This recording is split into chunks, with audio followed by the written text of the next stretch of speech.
Praise the lord, హల్లెలూయా. దేవుని పరిశుద్ధ నామానికి మహిమ కలుగును గాక. క్రీస్తునందు నా ప్రియమైన దేవుని బిడ్డలని మీ అందరికీ ఉదయకాలపు శుభములు తెలియచేస్తున్నాను. ప్రియమైన దేవుని బిడ్డలారా, మన ప్రభువు చాలిన దేవుడిగా ఉండి ఇంతవరకు ఆయన మనల్ని కాపాడి సంరక్షించారు.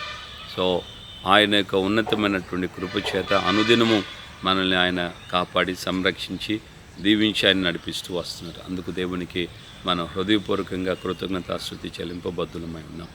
దేవుని లేఖనంలోండి ఈ రోజున మనం ఒక చక్కటి మాటను జ్ఞాపకం చేసుకున్నాం. అపోస్తుల కార్యం 11వ అధ్యాయంలో రాయబడినటువంటి ఒక మాటను మనం గమనించాలి.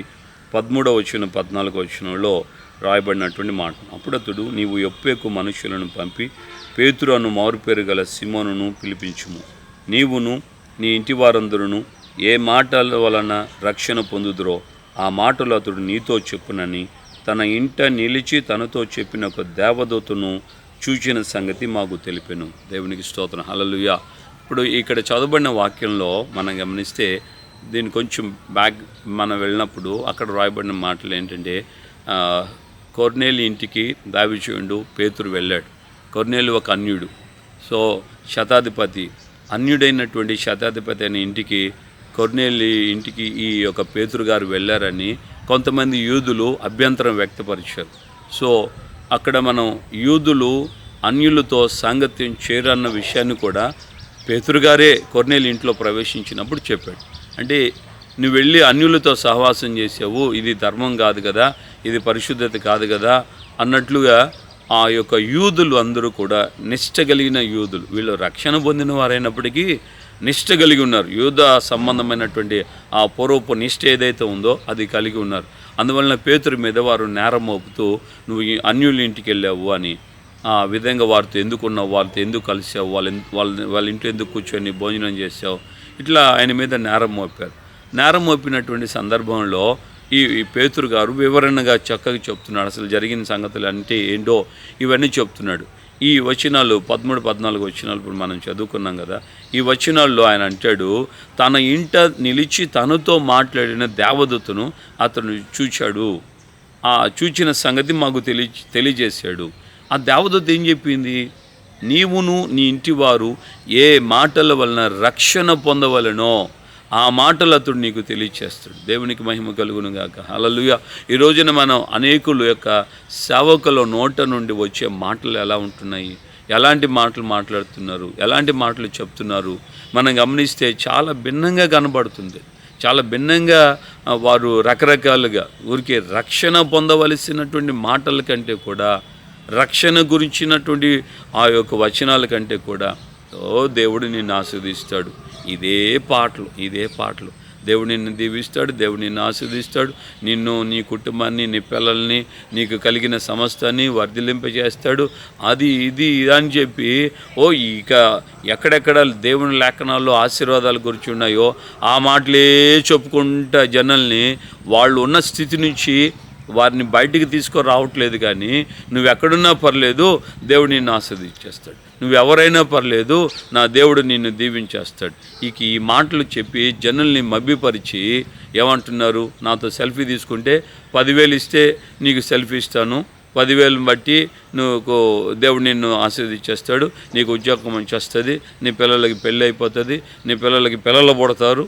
ఈ యొక్క భ్రమపరిచే మాటలు, జనుల్ని ఈ విధంగా మోసపరిచే మాటలతోనే కాలాన్ని కొనసాగిస్తున్నారు. జనుల జీవితాల్లో మార్పులు రానియకుండా దేవుని యొక్క దూత కొర్నేలికి చెప్పినటువంటి మాట ఏంటంటే, నీవును నీ ఇంటివారు ఏ మాటల వలన రక్షణ పొందవలనో ఆ మాటలు అతడు నీకు తెలియచేస్తాడు. పేతురు దావీదు నోట నుండి ఏ మాటలు వస్తాయని దేవుని దూత చెప్పిందంటే, దేవుడు ఏ మాటలైతే పేతురు నోట్లో ఉంచారో ఆ మాటలే తప్ప పేతురు తన యొక్క స్వార్థం కోసం, తన మినిస్ట్రీ డెవలప్మెంట్ కోసం, తన పేరు ప్రఖ్యాతుల అభివృద్ధిని కనబరుచుకోవడానికి కోసం, లేదంటే తన టీవీ పరిచర్య విస్తరించబడుతుందని ఇవి గొప్పలు చెప్పుకోవడానికి కోసం, లేదంటే ఈ యొక్క యూట్యూబ్లో రేటింగ్లు పెంచుకోవడానికి కోసం ఆయన చెప్పేటువంటి మనస్తత్వం ఆ రోజుల్లో ఇవేవీ లేవు. అలాంటి మనస్తత్వం కాదు.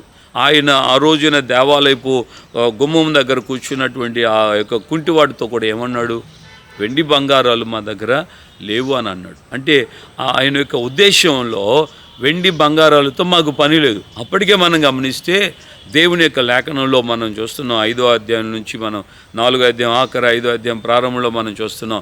ఏమైనా గమనిస్తున్నామంటే దేవుని యొక్క వాక్యం తాడికి చెప్తుంది, అనేకులు తమ చరాస్థిర ఆస్తులన్నీ అమ్మి అపోస్తుల పాదాల దగ్గర పెడుతున్నారు అని. అలాంటి పరిస్థితి అపోస్తుల పాదాల దగ్గర వాళ్ళ ఆస్తులంతా అమ్మేసేసి లక్షల కోట్ల రూపాయలు ఆ రోజుల్లో విలువైనటువంటి ఆస్తులన్నీ వాళ్ళు పాదాల దగ్గర పెట్టారు. అటువంటి పరిస్థితుల్లో కూడా ఈ దైవజనుడు అంటాడు, వాటి మీద మేము మనసు పెట్టుకోలేదు, వాటిని మేము ఎప్పుడు మా యొక్క సంచిలో జాలిలో వాటిని పెట్టుకొని మేము తిరగట్లేదు, మాకు కలిగి ఉన్నదే నీకు ఇస్తున్నామని చెప్పి ఆ రోజున ఆయన ఆ కుంటివాడిని లేపాడు. అంటే ఇక్కడ మనం గమనించాల్సిన మాట ఏంటంటే, దైవజనుడు డబ్బుల కోసం సేవ చేయట్లేదు. యూట్యూబ్లలోనూ ఫేస్బుక్లోనూ అక్కడెక్కడ చూస్తుంటాం, ఈరోజు దేవుడు నేను ఆస్వాదించబడుతున్నాడు, టైప్ చేయి ఆమెనని, లేకుంటే ఈ మెసేజ్ను 10 మందికి షేర్ చేయి, ఈ వారంలో దేవుడు నీకు దీవెనిచ్చేస్తాడు. ఇలాంటి మాటలు ఈ రోజున సాతాను అనేకులు నోట్లో పెట్టాడు. అనేకుల హృదయాలలో, అనేకుల ఆలోచనలో ఎప్పుడు చూసినా ఆశీర్వాదం ఆశీర్వాదం ఆశీర్వాదం ఇవే చెప్పుకుంటూ పోతుంటారు. కుటుంబ ఆశీర్వాద కుడికలు అని ఈ ట్యాగ్ పెట్టేసి రకరకాలుగా ఆశీర్వాదం అనేది ఎప్పటికైనా మనం బాగా గమనించాలి. ఆశీర్వాదం అనేది దేవుని యొక్క చిత్తానికి లోబడకుండా ఎక్కడ ఎప్పుడు ఎవరిని కూడా గాలికి పోయే వాళ్ళని అందరూ పిలిచి ఆశీర్వదించేస్తున్నాను పోండి అని అండు. ఆయన క్రమానికి, ఆయన యొక్క చిత్తానికి మనం లోబడిన వారమైతేనే, ఆ పరిశుద్ధతలో మనం నిలిచిన వారమైతే ఆయన ఏ విషయమైనా ఆశీర్వదించాలంటే దేవుడు ఒడంబడిక చేస్తాడు, నిబంధన పెడతాడు. దానికి మనం విధేయులమైతే, దానికి లోబడితేనే మనం దీవించబడతామే తప్ప మన ఇష్టానుసారంగా మనం ఉంటే మనం దీవించబడలేం. నా ప్రియమైన దేవుని బిడ్డలారా, ఈ వాక్యాన్ని మనం బాగా గమనించాలి, గుర్తుపట్టాలి. దేవదూత తన ఇంట నిలిచి తనతో చెప్పిన మాటకు కొర్నేలి లోబడిన వాడై, కొర్నేలి తన ఇంట్లో ఉన్న పనివారిని యొప్పేకి పంపి పేతురు దైవజనుడిని పిలిపించుకొని అతడు తన ఇంటికి రాగానే ఆయన బోధ వినటం ప్రారంభించగానే వారి జీవితంలో వారు రక్షణ ఆల్రెడీ హృదయంలో అంతరంగంలో రక్షణ ప్రారంభమైంది. ఆ మాటలు వింటూ ఉండగానే, ఆ బోధ వింటూ ఉండగానే పరిశుద్ధాత్మ దేవుడు వారి మీదకి దిగి వచ్చాడు.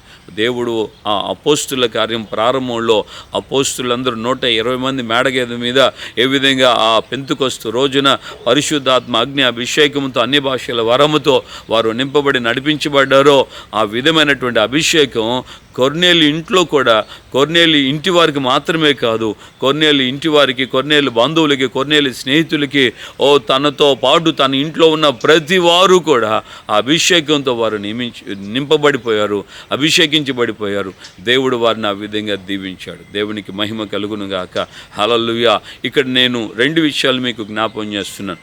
ఒకటి, నీ ఇంటికి వచ్చే దైవజనుడు లేక నీవు వెళ్తున్న దైవజనుడు ఆయన నోట ఏ మాటలు ఉన్నాయి, నీవు నీ ఇంటి వారు రక్షణ పొందినటువంటి మాటలు చూపబడుతున్నాయా, లేకుంటే నీకు ఆ యొక్క లోక సంబంధమైనటువంటి ఏదో భ్రమపరిచేటువంటి సెంటిమెంటల్గా వాక్యాలను చూపించి భయపెట్టి, మాకు చిలకలూరుపేటలో ఒక ఆయన ఉన్నాడు, సెంటిమెంటల్గా ఒకవేళ నువ్వు రేపు చచ్చిపోతే నీ ఆత్మ ఎక్కడికి పోతుంది, ఇది సెంటిమెంటు. నువ్వు చచ్చిపోయినా యాడికి పోతుంది అంటే, యాడికి పోవాలని నీ ప్రయత్నం ఉంటుందో ఆడికి పోతుంది. నువ్వు బుడుబుడు కొంగ అని ఒకటి ఉంది బైబిల్లో కూడా, బుడుబుడు కొంగ, అది వెళ్ళి బుడింగ్ అంటూ నీళ్ళలో మునిగి లేస్తూ ఉంటుంది, మునుగుతుంది లేస్తుంటుంది. ఆ మునిగి లేచినంత మాత్రాన నువ్వు పరలోకానికి అయితే పోవు కదా. కొంతమంది ఇదే బుర్రలేని వ్యవహారాలు, బుర్రలేని బోధలు, సొంత స్వార్థంతో, మనుషుల యొక్క ఆలోచనతో, దైవికమైనటువంటి రీతిలో ఉపదేశం, రక్షణ లేకుండా బాప్తిసం ఇచ్చేస్తున్నాడు అయ్యగారు. రక్షణ లేకుండా నువ్వు మునిగిలేస్తే చాలు నీ ఆత్మ కాపాడబడిపోతుంది. నువ్వు ఎక్కడికి పోతావు తర్వాత? రక్షించబడినంత మాత్రాన పరలోకానికి వెళ్ళరు. పరిశుద్ధమైనటువంటి సంపూర్ణమైనటువంటి ఆ యొక్క ఉపదేశం ఏంటంటే, రక్షణ పొంది, మారు మనసు పొంది, బాప్తిసం తీసుకొని పరిశుద్ధాత్మతో నింపబడి పరిశుద్ధపరచబడిన నీవు దేవుని యొక్క ఆత్మచేత వేరుబాటు జీవితం జీవిస్తూ పరలోక రాజ్యానికి సంపూర్ణులుగా నీవు సిద్ధపడాలి, సంపూర్ణత రావాలి. సంపూర్ణులే పరలోక రాజ్యంలో ప్రవేశిస్తారు, కానీ పరిశుద్ధులు పరలోక రాజ్యంలో ప్రవేశించరు. పరిశుద్ధులైన వాళ్ళు ఎవరు కూడా పరలోక రాజ్యంలో ప్రవేశించరు. పరిశుద్ధులు సంపూర్ణులు అవ్వాలి. సంపూర్ణులైన వాళ్ళే ప్రభుతో ఉండేటట్లుగా దేవుడు వారిని కొనిపోతాడు. దేవుడు వారిని తీసుకెళ్ళాలంటే అందరిని తీసుకెళ్ళరు. నేను చాలా సందర్భాల్లో దేవుని యొక్క ఆత్మ నాకు ఇచ్చిన ఆ యొక్క ప్రత్యక్షతను మీకు చెప్తున్నాను. చూడండి, భూ సంబంధమైనటువంటి కానానికి వెళ్ళడానికి, భూ సంబంధమైన కానాను, పాలు తేనె ప్రవహించు ఈ బెత్లెహేము పలస్తీనాకి దేవుడు వారిని తీసుకెళ్ళడానికి 6 లక్షలకు పైగా ఉన్న కాల్బలము అయినటువంటి ఇజ్రాయేళ్లు ఐగుప్తును విడిచి ఎర్ర సముద్రం దాటి సీనాయి అనుభవం ద్వారా ఆ అరణ్యంలో ప్రయాణం జరిగింది. కానీ వారిలో ఎంతమంది ఆ భూ సంబంధమైనటువంటి పాలు తేనె ప్రవహించు దేశానికి కనానుకు వెళ్ళారంటే కేవలం 2 మాత్రమే. మరి పరలోక రాజ్యానికి వెళ్ళాలంటే పరిస్థితి ఎలా ఉంది?